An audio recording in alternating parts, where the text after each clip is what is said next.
As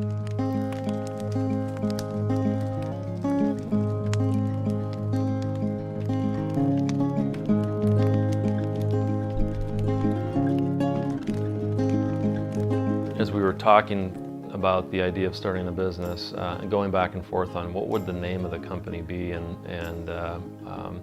I think we were stuck for a long time trying to figure out what would be catchy enough, what would be edgy enough, but what would be appropriate long-term for an organization like ours.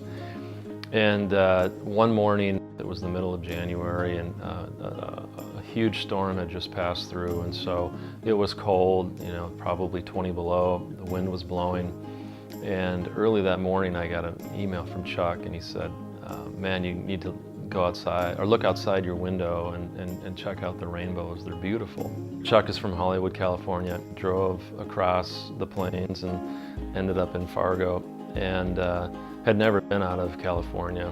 And I grew up in Moorhead, Minnesota, and so I've never seen a rainbow in January in my life. And so I, of course, was curious, so I looked out my window, and of course the first thing that came to my mind was, oh, there's sundogs. And I emailed Chuck back and I said, hey, just FYI, it's a regional term, but we call those sundogs here.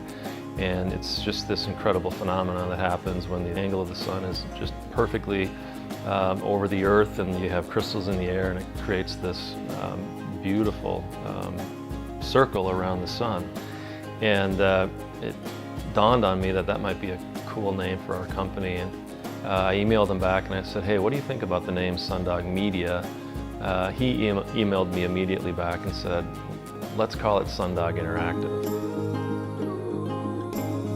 It's one of those things where you struggle for months to really think of what would the right name be, and then suddenly it happens, and it's right, and it's just this beautiful gift of winter that we ended up getting that morning in January. And shortly thereafter we asked one of the local designers to come up with the logo, and I bet within a half an hour he had faxed us back the copy of the logo, and it was done.